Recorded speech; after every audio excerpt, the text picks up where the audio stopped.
आणि शिवाय राक्षस लढवतात. तर त्या घटोत्कचाला मारण्यासाठी म्हणून ही जी अमोघ शक्ती होती ती कर्णाने कर्णाला वापरायला तपस्या करून मित्र म्हणून, आणि मित्र म्हणून त्याने ऐकलं. लक्षात घ्या, कर्ण सांगत होता नको, ही जी शक्ती आहे ती मी फक्त अर्जुनासाठी ठेवलेली आहे. अर्जुनाला मारायचं असेल तरच तो, अर्जुन नाही मेला ना तर आपलं संपलं.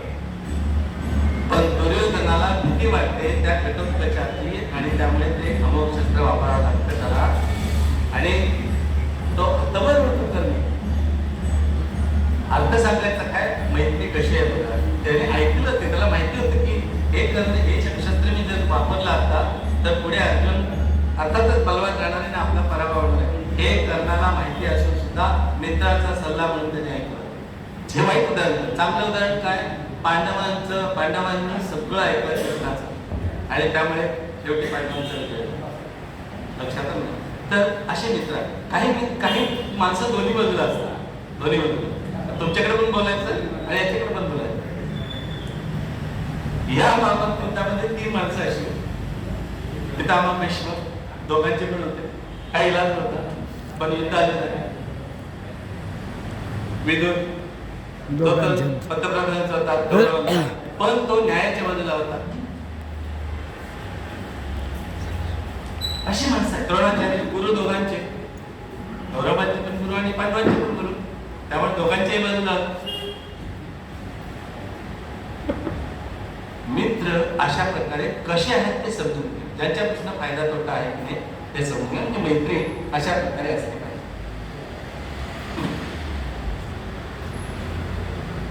दुसरं, स्वतःचं मत आणि स्वतःचं कर्तृत्व जे आहे ना त्याच्यावरती विश्वास असायला पाहिजे. आपण पॉझिटिव्हच विचार करा. कुठलाही प्रसंग मध्ये पॉझिटिव्ह विचार करा, पॉझिटिव्हच निघता. आपल्या जे घडतं आयुष्यामध्ये ते जसं विचार तशी वृत्ती आहे तसं घडत. तुम्ही म्हणाल ना मी आजारीच पडणार, मला काही होत नाही. आता बघा तुमची माझी परिस्थिती सांगते. माझी 3 ऑपरेशन झाली. ते कमरेची 2 ऑपरेशन मोठी झाली आणि मानेचं 1 ऑपरेशन. मी जास्त वेळ उभं राहू शकते, पण आता किती वेळ झाला मी उभं राहून काही करत नाही. कारण मी विचारच करत नाही की मला काय होतंय म्हणून. मी देतोय, भगवान बोलतात माझ्या. इतकी पॉझिटिव्हिटी असेल ना तर काही आयुष्यामध्ये अडचणी आहे. त्याच एक उदाहरण, शेजारी 2 राज्य होते. एक छोटा राज्य होता, बिचारा 4-5 शहर असते त्याचं तेवढं राज्य होतं, त्याच्या वाटण्यात तेवढीच राज्य होतं. आणि बाजूचा राजा जो होता त्याचं मोठं राज्य होतं. त्या राजाला कायम भीती वाटायची छोट्या राजाला की कधीतरी आपल्यावरती हा हल्ला करणार आणि आपलं सगळं उद्ध्वस्त होणार आहे. करायचं काय? आणि झालं तसंच. त्या छोट्या राजाच्या गुप्तहेरांनी बातमी आणली की तिकडे हालचाली सुरू आहेत, आपल्यावरती लवकरच हल्ला होईल आणि आपलं राज्य सगळं तैल पेणार आहे. मग राजाने तातडीने सभा बोलवली सगळ्या मंत्र्यांची. काय करायचं होतं आता, तुम्हाला काही सुचतंय का शरण जाऊया? कारण आपलं तर काही चालत नाही. आपला 1000-2000 सैन्य आणि तो 50-60 लाखवाला तो माणूस आहे. त्याच्यापुढे आपलं काय चालणार आहे? सगळं सामग्री शस्त्र त्याच्याकडे आहे, आपण काय करणार? सगळे चुपचाप गप्प झाले, अतिशय गंभीर. एक चतुर मंत्री त्याच्यामध्ये होता. तो उठला आणि म्हणाला, महाराज अजिबात घाबरू नका. त्यांची तयारी चालू आहे ना, किती दिवस होईल, लगेच काही ते करू शकणार नाही. आपण उद्या हल्ला करायचा त्याच्यावर. बघा पॉझिटिव्हिटी कशी असते. आपण उद्या हल्ला करायचा त्यांच्यावर. ते बेसावत असतील, त्यांची जमवाजमव होईपर्यंत त्यांचं सगळं साहित्य आपण जाळून टाकूया, बिचेरा करूया. सगळ्यांना महाराजांनी विचारलं, पटतंय का तुम्हाला हा म्हणतो का आपण आत्मनाश करून घेतोय काय? सगळे तयार झाले. अरे बरोबर आहे, एक मुद्दा आहे, मार्ग आहे, पॉझिटिव्ह आहे, सकारात्मकता आहे याच्यामध्ये. आणि त्या राजानं जी का आपल्या 1000-2000ची सेना होती ती एकत्र केली, लोकांना सांगितलं की आपल्याला लढायचं आहे. आणि त्याच आदल्या रात्री त्या राज्यावरती चाल केली. जाताना काय केलं बघा त्यांनी, जाताना एक घोडा होता मोठा, त्याच्यावरती लाकडी पूल होतं. सैन्य पुढे गेलं याचं राजाचं, आणि पाठीमागे राजाला सांगितलं की लाकडी आहे ना पूल जाळून टाका, परत यायला नको. बघा कशी किती पॉझिटिव्हिटी असली तर काय होऊ शकतं. त्या राजाने ते पाठीमागचं सगळं कुंद होतं लाकडी जाळून टाकलं. सैन्य पुढे गेलं. त्या मोठ्या राजाचं अजून सैनिकांची जुळवाजुळव सुरू होती. तोपर्यंत त्यांनी मेन ठिकाणी हल्ला केला. काहींनी दारुगोळा गाळला, काहींनी शस्त्रास्त्र उचलली, पळवली, इकडं तिकडे गेले. छत्रपती शिवाजी महाराजांनी जो गनिमी काव केला होता तो त्या काळात सुद्धा होता. तिथूनच पुढे आणलं. कारण जिजाऊंनी महाराजांना ह्या सगळ्या गोष्टी सांगितलेल्या, त्यातूनच बाळ तयार झालं. एकात एक कशी नॉलेज जास्त होतं. गंमत अशी की अशा पेशावत सैन्याला सामोरं जाऊन त्या राजाचा पराभव झाला. आणि बघा कशी गंमत आहे, तो राजा शरण आला आणि सांगितलं इतका तू स्वतःहून जर हे करतोस तर मी राज्य सरेंडर करतो तुला, हे देतो तुला, तू राज्य कर. पण हा उदाहरणाचा राजा तर तो म्हणाला नाही, असं नाही करायचं, तुम्हीच ना, आपण दोघं मिळून राज्य करूया, दोन्ही राज्य एकत्र करू. पॉझिटिव्ह विचाराची पद्धती, जितका विचार पॉझिटिव्ह कराल तेवढा आपल्याला चांगल्या पद्धतीने पुढे जाऊ शकतो. अदरवाईज काहीच नाहीतर शक्य नाही. आता आपण कर्मफळावर जे गुह्य ज्ञान म्हणतो, गुह्य ज्ञान म्हणतो, त्यातला एक अत्यंत महत्वाचा मुद्दा म्हणजे कर्म. स्वतःच जे कर्तृत्व आहे, तुम्ही रोजचे डीड्स, आपण इंग्रजीमध्ये डीड्स म्हणतो, आपण जे काही करतो ते चांगलं करा. चांगल्याचं चांगलं फळ हे आपण पूर्वंपार ऐकत आलेलं आहे, वाईटाचं वाईट. आणि कर्मफळ चांगलं असो किंवा वाईट असो ते तुम्हाला शोधून काढणारच, कधी ना कधी ते येणारच. एक अत्यंत महत्वाचा दाखला तरी सांगतो. भगवान श्रीकृष्णांनी 14 वर्षानंतर आपल्या आई बापाला कारावासात सोडवलं, कोणाच्या कंसाच्या. कंसाने कृष्ण जन्म झाल्या झाल्या वासुदेवांनी देवकीनंतर बाळ आपलं कृष्ण जे आहे तो सुरक्षित राहा म्हणून भरल्या त्या पुरात तारखेला त्याला गोकुळात यशोदेकडे, इथं त्याचा सामना झाला श्रीकृष्ण. 14 वर्ष ते तिथेच होते, कारण कंस जिवंत होता. कंस जिवंत असताना त्याला सोडूच शकत नव्हता.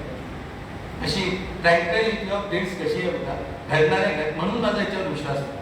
घडणाऱ्या घटना ह्या अशा कुठं तर स्वतः म्हणून नाही, त्याचे एकमेकावरती आधार आहे, त्याला एकमेकावरती शृंखला आहे.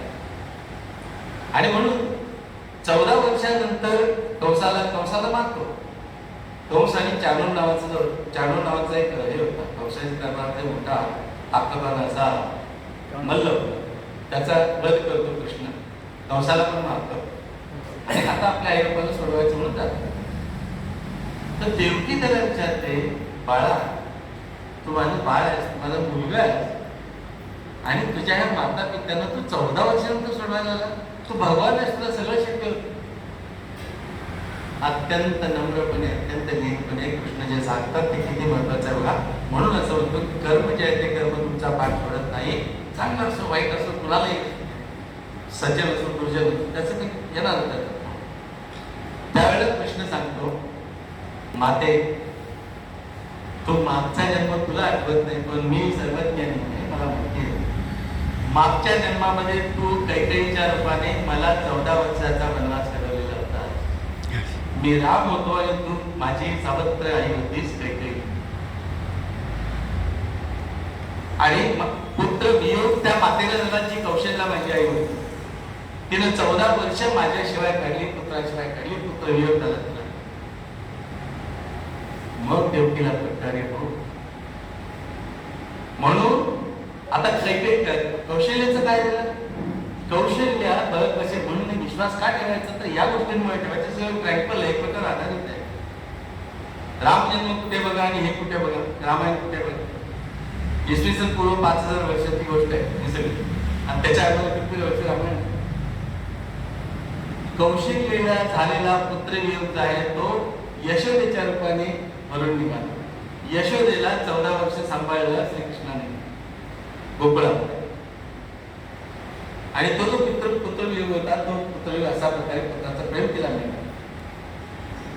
कर्म, चांगल्या कर्माचं चांगलं फळ, वाईट कर्माचं वाईट. म्हणजे कर्माचं फळ, वाईट कर्माचं फळ प्रत्यक्ष भगवान श्रीकृष्णाच्या मातेला सुद्धा बघावं लागलं. तुम्ही आम्ही कोण आहोत, म्हणून चांगली कर्म करा. आपल्या हातनं चांगलं होत नाही ना, वाईट करू नका, वाईट करू नका.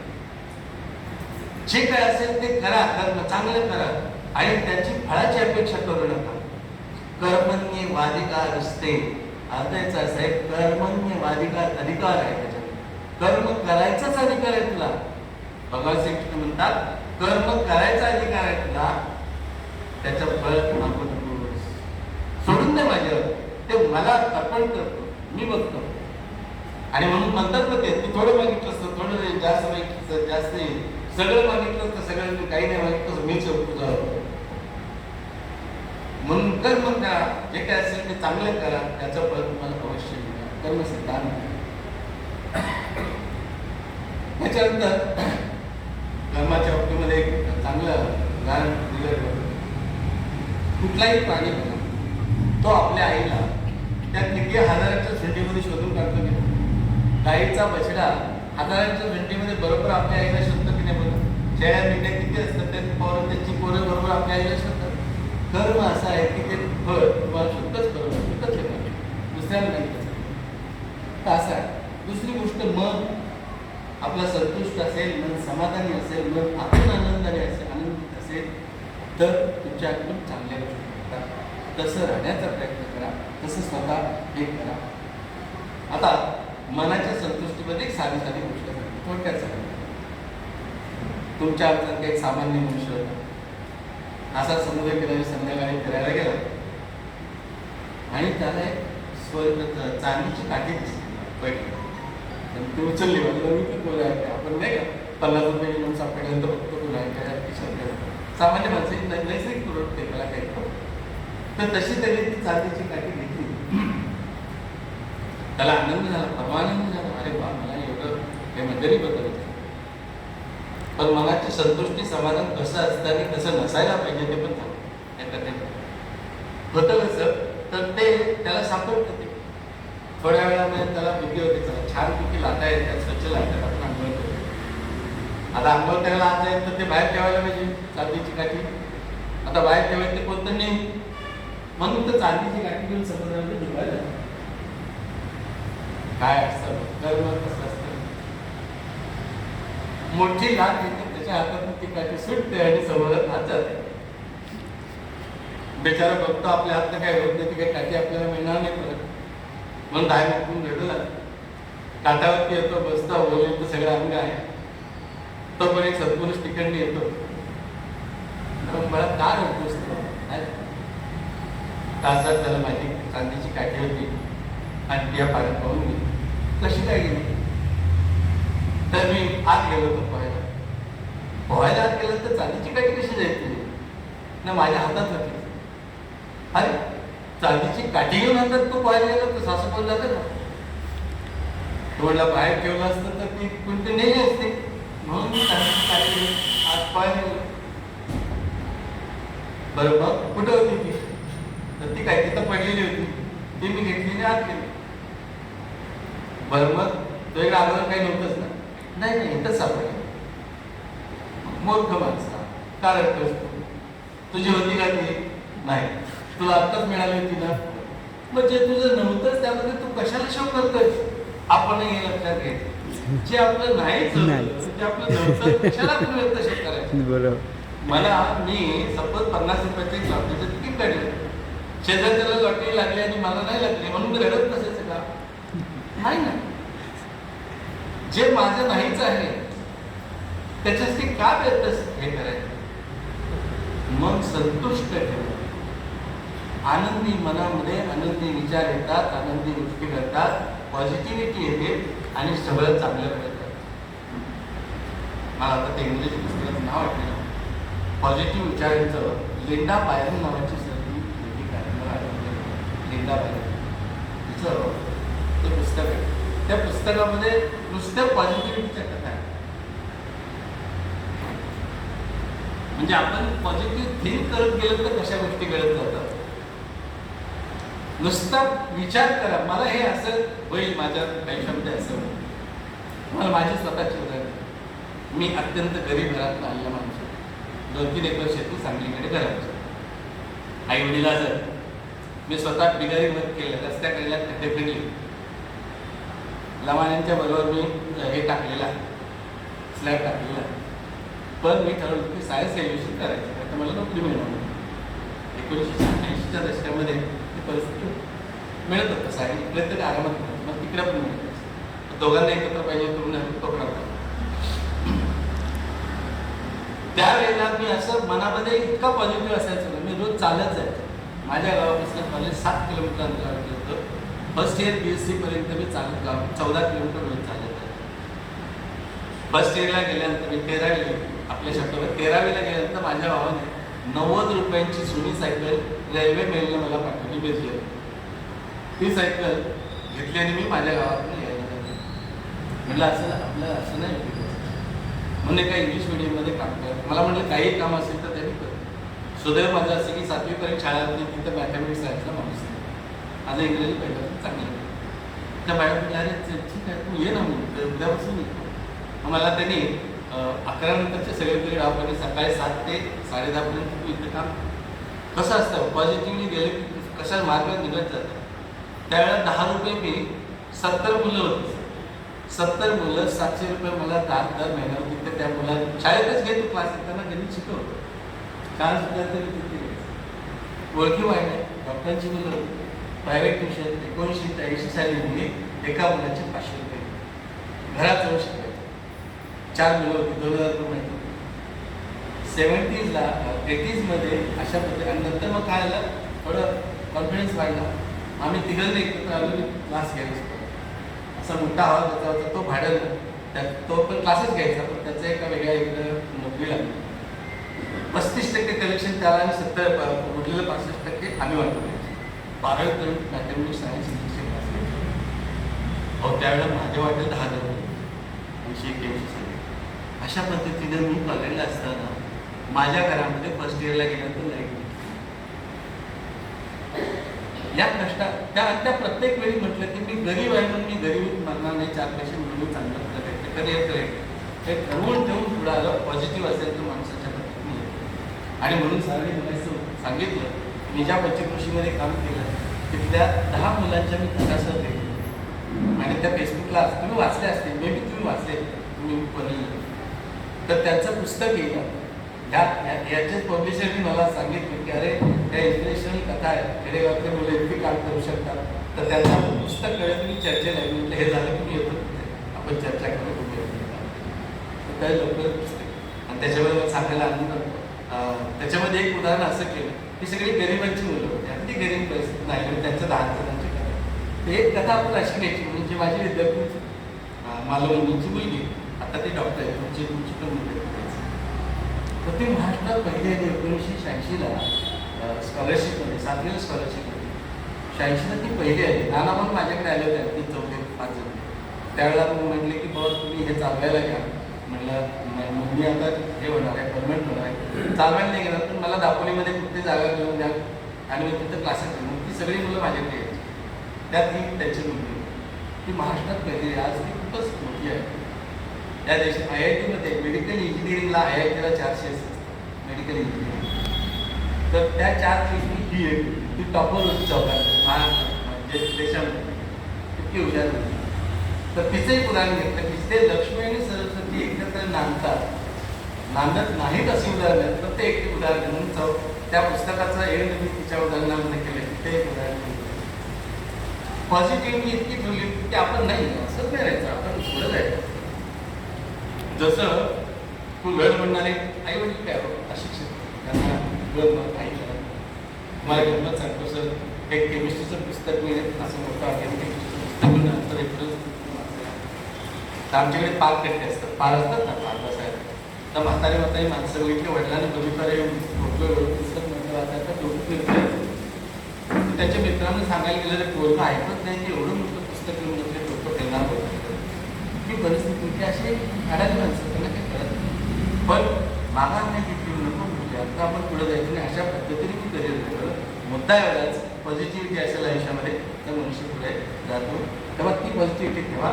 आपल्याला या वयात सुद्धा त्या पद्धतीचा उपयोग होतो. अनेक प्रश्न असतात रोजच्या संसारामध्ये अनेक प्रश्न असतात. आता आपण नातवंडांच्या आजोबाची वगैरे काही जणांचे पत्र असते त्या प्रत्येकाचे प्रश्न शेवटी तुमच्यापर्यंत येतात तर काय करायचं त्यावेळेला हे सगळं उपयोगी पडतं. हे ज्ञान म्हणून ज्ञान आणि म्हणून उपयोगी आहे.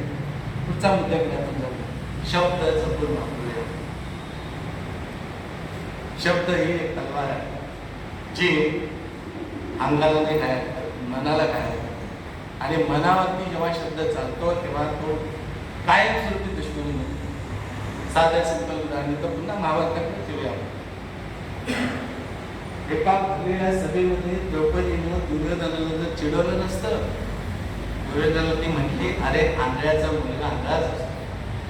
ते वाक्य त्याच्या इतकं जिव्हारी लागलं की त्यातनं पुढे तिचं वस्त्र आणण्याचा प्रसंग निर्माण होतो. त्यातनं पुढे मग महाभारत घडलं. शब्द जपून वापरले आपण. शब्द हे शस्त्र आहे म्हणून तर म्हणतात शब्द शस्त्र आहे, लेखणी शस्त्र आहे, हे जपूनच वापरायला. गोड बोला ना, ते तोंड आपल्याला देणार शब्द आपल्या तोंडात बाहेर गोड बोला. काय करेल ते सांगा. खोटी स्तुती नका करू कोणाची, पण चांगलं तरी बोला, चांगलं तरी बोला दुसऱ्याबद्दल, वाईट नका बोला. शत्रू असते, शत्रूतली चांगली गुण शोधा. तुम्हाला एक गंमत सांगतो सर, घडली ते माझ्या मी जेव्हा तिथे काम करायचो रोज मी चालत जायचो घरापासून शाळेपर्यंत चालत. आम्ही सगळे मित्र काही शिक्षक असायचे बरोबर. एक व्यक्ती भेटायचे, मी त्यांना ओ देवा म्हणून फक्त नमस्कार आणि म्हणतात ओ देवा नमस्कार, ओ देवा नमस्कार. काही नाही याच्यामध्ये माझी भावना चांगली. त्यांनाही माहिती होतं सर आपल्याशी ओ देवा म्हणून नमस्कार सर म्हणायचे. हे माझं वर्तन बघून आमचे शेजारी दुसरे एक सहा ते लेट झालं. सर कशाला त्या माणसाला नमस्कार करता येईल, तो काय लायकीच आहे त्या मॅडमनं काय आठवलं असेल तसं. म्हटलं मॅडम त्यातला माणूस मी बघतोय, त्यातला कोण वाईट आहे तो कशाला पाहिजे, मग तो माणूस आहे ना, मला त्यात देव दिसतो चांगलाच आहे. सगळे चांगले, सगळेजण चांगले आहेत. जन्मताच कोणही वाईट नसतो, लक्षात घ्या. जन्मल्यानंतर जेव्हा त्याला स्वार्थ लागतो त्यावेळेला माणसं वाईट म्हणतात. आणि म्हणून मुलं निरागस असतात. मुलांना आपण देवाचं रूप का म्हणतो? ते निरागस असतात, त्यांना काही कळत नाही. बघा स्पष्ट बोलतात सर, कोणाला येईल ते बोलून जातात, काही नसतं त्यांच्या भावना. तुम्हाला आणि तुम्ही आता आजोबा, आता आपण आजोबा आहोत, आपल्याला हे आजोबा म्हणतात की नाही, लागतं मला नाही, कारण ते इनोसंट आहे, देवाचं रूप आहे. शब्द जपून वापरायला पाहिजे. शब्द ही फार मोठी शकुनी पण त्याच होतं. शकुनी आणि शिशुपाल. शिशुपालाचं आणि कृष्णाचं नातं माहितीये का तुम्हाला? शिशुपाल हा कृष्णाचा आतेभाऊ होता. वाकडं कशामध्ये आलं? रुक्मिणीशी लग्न करायचं होतं शिशुपाल. पण रुक्मिणीला मात्र कृष्णाशी लग्न करायचं आणि कृष्णाशी लग्न झालं रुक्मिणीचं. तिथं ह्याला चीड आहे कृष्णा आपल्या आतेभाऊ. पण शिशुपालाच्या आईने सांगितलं अरे नको रे कृष्ण नको, त्याचं त्याला माफ कर, त्याचे 100. तर कृष्णाने सांगितलं होतं आता एकच काय आता एकच काय 100 अपराध त्याचे माफ करतो, पण 101 अपराध मी त्याचा माफ करणार. असंच 100 अपराध पूर्ण झाले आणि 101व्या अपराधाला जेव्हा श्रीकृष्णाचा अपमान त्याने केला त्यावेळेस श्रीकृष्णाने सुदर्शन सोडलं आणि त्याची मागणी केली. श्रीकृष्ण एकमेव उदाहरण असं आहे आपल्या मायथॉलॉजी, आपल्या याच्यामध्ये की जशाच तसे उत्तर द्यायला त्यांनी शिकवले. रामाने ते नाही शिकवलं. रामाने किती नाजूकपणे सगळे त्याच्या अंगाने केली होती. आपल्या स्वतःच्या पत्नीबद्दल कोणीतरी कुजबुजते म्हणून तिला अग्निपरीक्षा द्यायला आणि कृष्णाने असं नाही. ज्या स्त्रियांना तू एवढा त्रास दिलाय, माझ्या आईकडे त्रास दिला, तुला मारूनच टाकतात, पावसाला मारून टाकतात. 16व्या वर्षी चाणूर नावाचा जो या कंसाच्या दरबारामध्ये एक मल्ल होता, 16 वर्षाचं मूल आणि हा धुप्पाड मल्ल. त्याच्यावर बलराम पण होते आणि मुष्टिक नावाचा दुसरा मल्ल होता. दोघांची कुस्ती झाली. बलरामाने लगेच त्या मुष्टिकला मारून टाकले एका धडक्यात. बलरामाची टाकली आणि 16 वर्षाच्या कृष्णाच्या छोट्या मुलाला त्या मल्लाबरोबर युद्ध करायची मिळाली. अर्थात भगवान श्रीकृष्ण त्याचं विराट रूप फार वेगळं आहे. सहजपणे त्याला मारून टाकलं. आणि म्हणून एक प्रार्थना आहे त्याच्यामध्ये कंस चाणूर मर्दनम अशी. कंसाचा आणि चाणूराचा नाश करणारा तू, म्हणून तुला वंदन असं पुढे आहे. तर शब्द आपण जपून वापरले पाहिजे. संकटात देत धरला म्हणजे पेशन्सचा पॉवर आपण लक्षात घ्या. कुठल्याही गोष्टीमध्ये पेशन्स आपण ठेवला पाहिजे. वेळ ही निघून जाते, time is very much dynamic. ते सतत पुढे जातं, गतिशील आहे, आयुष्य गतिशील आहे. आपण लहानाचे लहानच राहिलं तर सांगा झालं की मोठे काम घेतलं केला पुढं सगळं होत झालं. मी माझी गरिबीचं मगाशी उदाहरण ते नाही ना राहिलं आता. आज 4 किलो झुकतो ना आरामने, सगळं आहे माझ्याकडे, काय नाही. टाईम स्टॅग्नंट राहत नाही, वेळ बदलत जाते, पुढे येतं. पण पेशन्स ठेवा, चांगल्या अर्थाने पेशन्स ठेवा, आपलं कल्याणच होईल. लक्षात एक राजा होता, त्याचं पण असं छोटं राज्य होतं.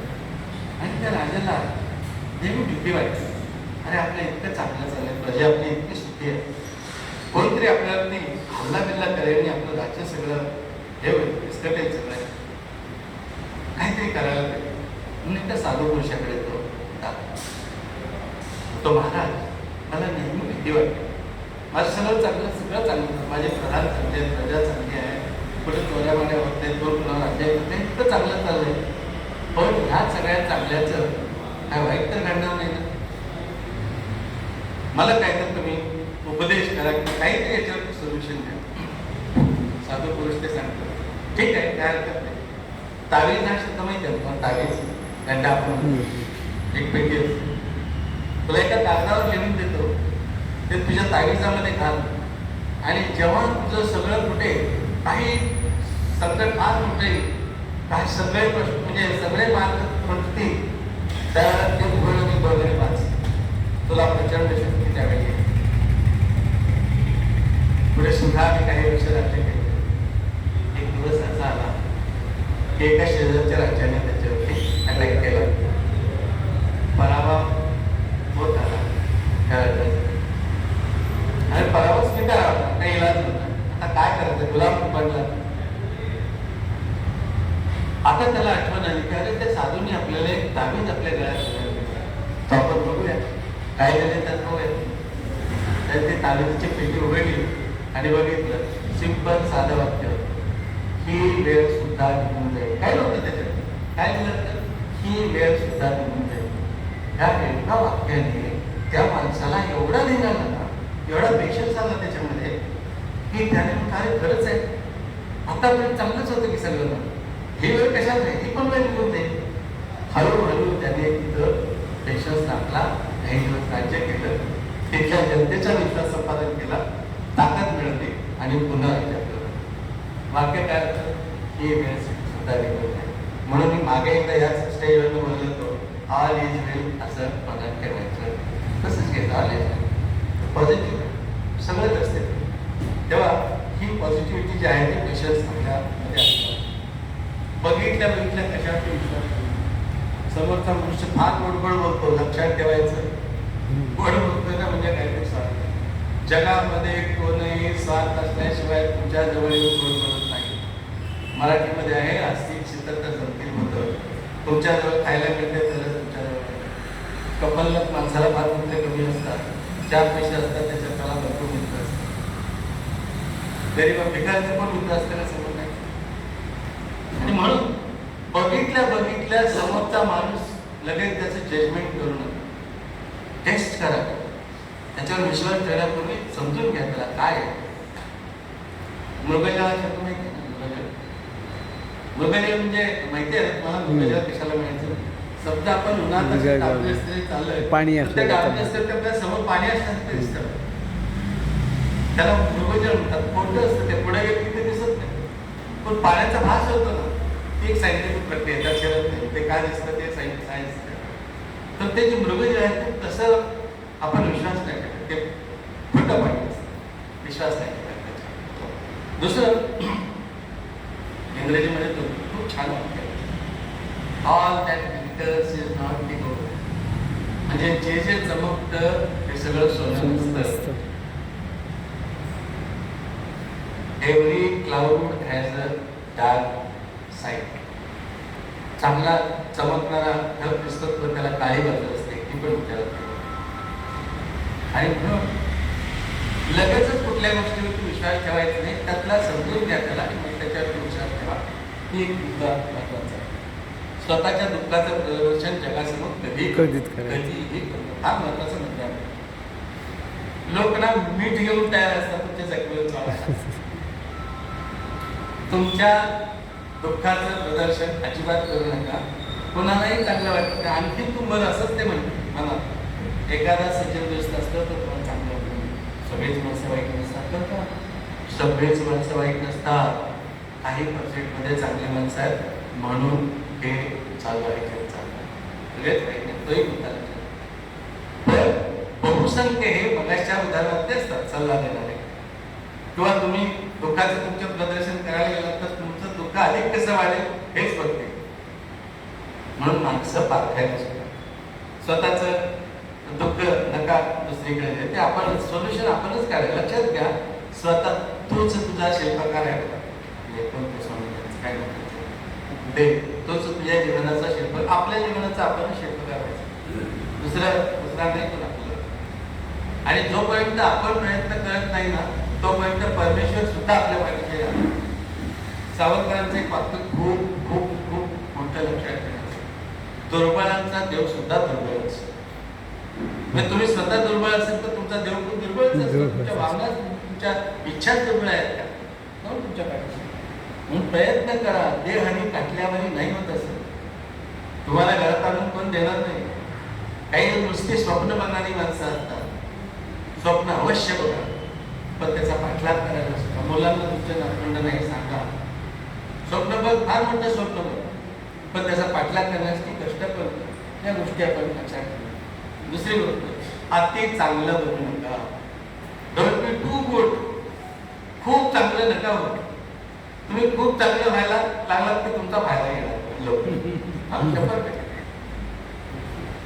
तर मी स्वतः कित्येक वेळा असं नाही, कारण आपण मी खूप चांगलं, मी दुसऱ्याला शक्यतो अजिबात देवचत नाही. लोकांना माहिती माझं नाही, कोणाला रिसिव्ह करत नाही. पण लोक तुम्हाला रिसिव्ह करायचा प्रयत्न करतात असं नाही, काय पण तरी सुद्धा कधीतरी प्रतिकार करा, त्याला जागा द्यायला पाहिजे. पांडव खूप चांगले होते. किती चांगले होते, किती चांगले वाटले की स्वतःच्या पत्नीचे अब्रू समाजामध्ये वस्त्रालंकार केले, लग्न करण्याचा प्रयत्न केला, इथपर्यंत चांगले होते. इतके प्रसंग महाभारतामध्ये आहेत की जिथे पांडवांना ठार मारण्याचा प्रयत्न कौरवांकडे दुर्योधनानं एकही संधी अशी सोडली नाही की जिथे अर्जुन किंवा त्याचे जे बंधू आहेत त्यांना मारता नाही गेले. सगळीकडे प्रत्येक वेळी त्यांचा असा घात आहे, लाक्षाग्रामाला जाऊन मारण्याचा अनेक अनेक प्रसंग आहेत. म्हणजे पांडव इतके चांगले राहिले की तरी सुद्धा शेवटी त्यांच्यावर मिळालं. म्हणून फार चांगलं राहिलं. काही महाभारताची शिकवण आहे, परमेश्वराने सांगितलेलं आहे की नका चांगले म्हणून फार थोडं तुमचं स्वतःचं काहीतरी ठेवा, तुमच्याकडे पॉवर अशी असते त्या, नका चांगले.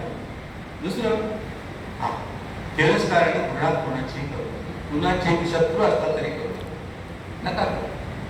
तुमच्या तुम्ही चांगले. श्रीकृष्ण आणि कर्णाचा एक संवाद आहे, अतिशय ग्रेट.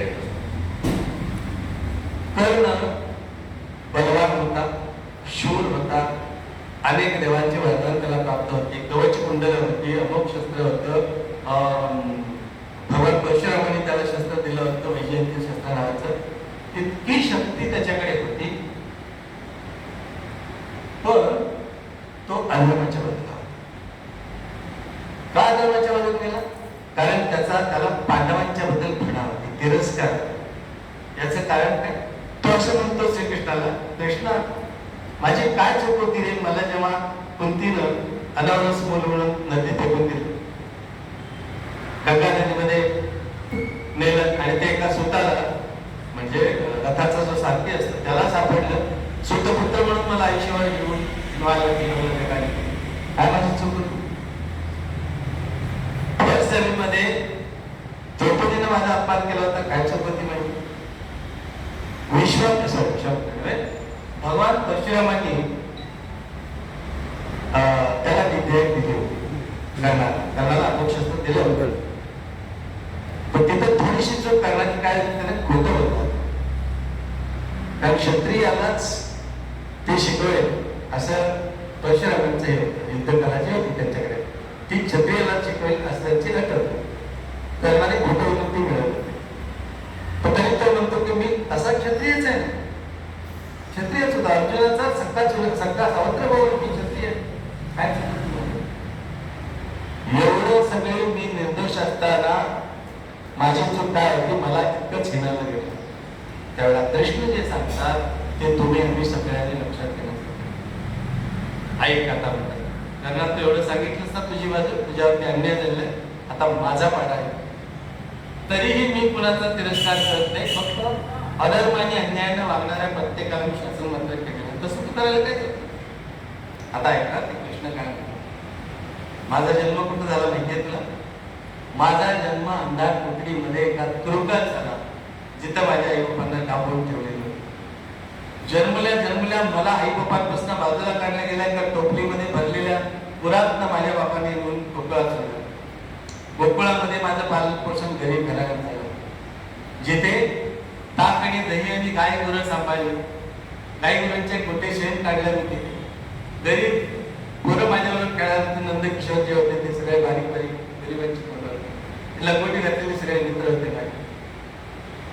16व्या वर्षी मला मल्ल युद्ध करावं लागलं. चानू नावाचा राक्षस मल्ल माझ्या अंगावरती कंसाने सोडला. कंसाने प्रत्येक ठिकाणी मला मारण्याचा प्रयत्न केला. काय माझी चूक होती? काय चूक होती माझी? 14 वर्ष मी माझ्या आई बापापासून लांब राहिलो. काय चूक होती माझी? लहान वयामध्ये मला युद्ध करावं लागलं. काय चूक होती माझी?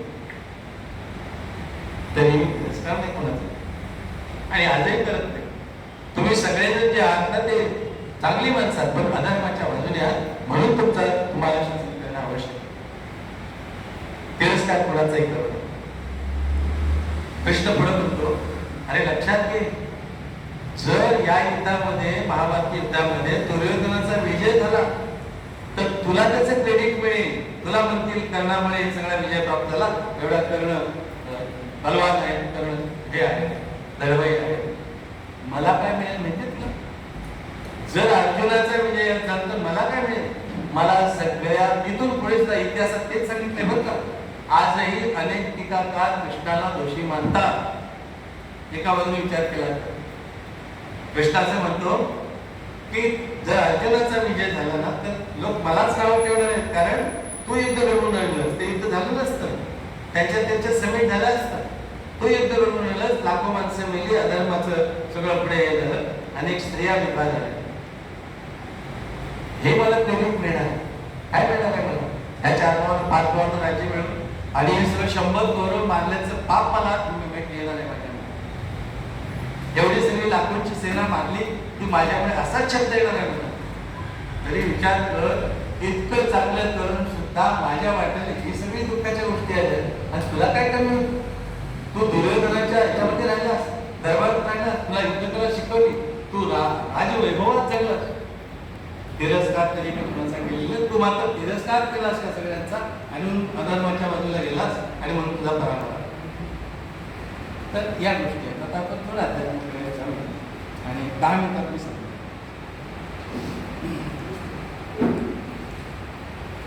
आपले शरीर जे आहे 3 गुणांचं, सत्व रजन तम. सत्व गुण चांगला आहे, शब्दातच आहे. रजन तम गुण वाईट आहे. आपल्यातले ते गुण ओळखा, चांगल्या गुणाकडे जाण्याचा प्रयत्न. वेळ नाही, जास्त वेळ जात. तुम्ही काय म्हणता, आता काय आम्ही 80 वर्ष 65 वर्ष होता नाही, काहीच नसल्यापेक्षा काहीतरी असणार चांगलं. लक्षात, वेळ कधी म्हणजे उशीर कधी होत नाही. It is better than never. Better late than never म्हणतात. उशीर असतात चालेल, ह्या आपल्यातले गुण जे आहेत ते कन्वर्ट करायचा प्रयत्न करा. आपण राजकीय त्याच्यात जरा दुसरं वर्तमानात जगण्याचा प्रयत्न करतात. जरा एकटेपणाची भावना आपल्याकडे येते. बरोबर, या वयामध्ये जास्त आहे. या वयामध्ये महत्वाचा मुद्दा, या वयामध्ये एकटेपणाची भावना जास्त आहे. आता आपण कोप करतो, आता आपण पूर्णपणे प्रगल्भ झालेलो असतो ते आपल्या शरीराच्या बाजूला. तर काय लक्षात घ्यायचं, अरे मी जन्माला तर एकटंच होतो, कोण होतं माझ्याकडे? नाही कोण होतं. ज्यांनी जन्म दिला ते सुद्धा सोडून गेले, जाणार आहेत, जातील. माझी मुलं बाळ वगैरे ती सुद्धा इथंच ठेवून मला जाऊन नाही. माझ्याबरोबर कोण येणार नाही, कोण मी कोणाला घेऊन आलो नाही ना. म्हणून मनाला स्वतःच्या एक गुणगाट बांधून ठेवा. आपण एकटे जन्माला होतो, एकट्यानेच करायचं. म्हणून एकटेपणाची भावना दुःखाची असते, ती काढून टाका. आणि आपण मरतो म्हणजे काय होत आहे, मरतो म्हणजे मुलांच्या समोर बोलायचं, मरतो म्हणजे काय होतं, आपलं हे जे शरीर आहे नश्वर आहे, जो बॉडी आहे हे सगळं जे पेशींचं शरीर जे आहे त्याच्यामध्ये हाडं आणि प्रोटीन मांस आहे, सगळं हे सगळं नश्वर आहे, संपणार आहे. आत्मा अमर आहे, यातला जो तत्व आहे, तत्व सोल असेल ते तत्व ते अमर आहे. जसं आपण त्याच्यावर संस्कृत हे आहे, आपण जसे जुने कपडे झालेले असतात तर ते जुने कपडे काढून टाकतो आणि नवीन कपडे घालतो. आत्मा तेच, आत्मा जीर्ण झालेलं शरीर टाकतो आणि दुसऱ्या शरीरामध्ये त्याच्यामध्ये पुन्हा आणखी वाचलं ना तर काय आत्मा कुठे कसा जातो, व्हेरी इंटरेस्टिंग आहे सर. तुम्ही पण हे पण तर त्याच्या त्या अर्थाने आत्मा अमर आहे, मरणाला आपण घाबरायचं नाही. आणि आत्मावरती कशाचाच परिणाम नाही. नैनन चिंतन शस्त्र म्हणजे आत्म्याला शस्त्र मारू शकत नाही. नैनन दहती पाव म्हणजे अग्नी जो आहे ना तो अग्नी काही त्या जाळू शकत नाही. नचैनन क्लेदेन त्यापून न शिवशेती होता, पाणी त्याला भिजवू शकत नाही किंवा वाळवू शकत नाही. इतका तो आत्मा अमूल्य आहे, एक सत्तत्व आहे, परमतत्व आहे. ते आपल्यापैकी प्रत्येकाचं आहे आणि म्हणून तो ईश्वराचं रूप आहे. आणि म्हणून आपल्या प्रत्येकाकडे ईश्वर आहे म्हणून आपण राम राम म्हणतो. वासांशी जीर्णानी यथा विहाय नवानी गुणानी निरोपरानी तथा शरीरानी विहाय जीर्णा नन्यानी संज्ञानी नवानी देह. म्हणजे मला सांगितलं की आपलं जे शरीर आहे ते शरीर काय, शरीर हे जीर्ण म्हणजे आपण कपडा कसा बदलतो जुनाला तसं आत्मा हा शरीर फक्त बदलतो, बाकी काही नाही. म्हणून मारत नाही कुणाला, कोण मरत नाही. आत्मा तुझ्यातला जर तर अमर आहे. म्हणून या सगळ्या लोकांना मार हे अमर ही जी शरीर आहेत ना ती शरीर अधर्माच्या आणि पापाच्या म्हणजे ज्यांना मारून टाकतात ते आपलं चांगलंच आहे, ते पुढे जातील चांगले आहे, त्यांना होईल पुढे काय भेद नाही. मग काही सांगितल्याप्रमाणे मात्र आता एकदा दोनच मिनिटाचं मला वाटतं त्याला पण ईश्वरानं दिलेलं आहे त्या आपल्या कानामध्ये आणि तो माझ्याकडून तुमच्यासाठी अभ्यासू माणसासमोर असताना बोलायचं नाही. त्याची एकदा स्वामी विवेकानंद एका फॉरेनच्या युनिव्हर्सिटीमध्ये लेक्चर समोरची पोरं टवाला असतात त्यांनी ब्लॅकबोर्डमध्ये काय गॉड इज नो हेअर. बघा इंग्रजी जरा सांग, गॉड इज नो हेअर असं त्या पोराने स्वामी विवेकानंद वर्गात प्रवेश केला. बघितलं वर्गावर आणि त्यांनी तर आपली युक्ती घेतली. एवढा बुद्धिमान मनुष्य, हजारो पुस्तकं डोक्यात असणार, काय शब्द व्हायचं. त्यांनी काय केलं नाही, त्यातलं एन जे अक्षर आहे ना, एन डब्ल्यू जे अक्षर आहे ना, हे मधलं डब्ल्यू अक्षर त्या एनच्या पुढे आले, नोच्या पुढे आले. काय वाक्य झालं, गॉड इज नाउ हिअर. आत्ता परमेश्वर इथं आहे. मी तेच तुम्हाला सांगतो, त्याच वाक्याने मी संपवतो. आत्ता परमेश्वर इथं आहे.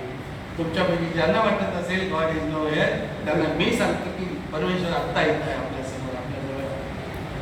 ज्यांचा आहे आपल्या सगळ्या ह्याच्यावरती संस्कृतीतल्या सगळ्या पुराणांवरती विश्वास असेल त्यांनी वाचून बघा, त्यांनी अभ्यास करा, त्यांनी नुसतं ग्रंथ प्रामाणिक मानू नका, व्यक्ती मी म्हणतो म्हणून नका मानू.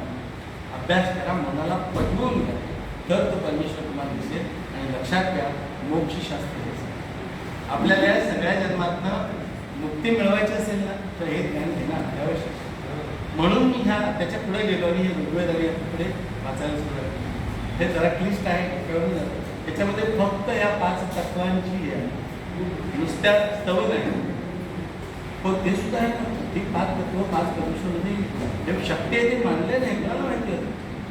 सूर्य वगैरे जे आहे ते सूर्याबद्दल वेदांनी सांगितलं आहे. आत्ता आपण भूगोलामध्ये येतो. तर इथे मी थांबतो. प्रत्येकाने आपल्याला असं शांत तृप्त ठेवावं. एक प्रार्थना आपण म्हणूया. म्हणजे मी म्हणतो, ज्याला इच्छा असेल त्याने हात जोडा, इच्छा नसेल त्याला माझी काही हे नाही. योगेशं सच्चिदानंदं वासुदेवं प्रजप्रियं धर्मसंस्थापकं वीरं तं वन्दे जगद्गुरुं कृष्णं वन्दे जगद्गुरुं. विज्ञानाच्या विद्यार्थ्याला अध्यात्माकडे वळवायचं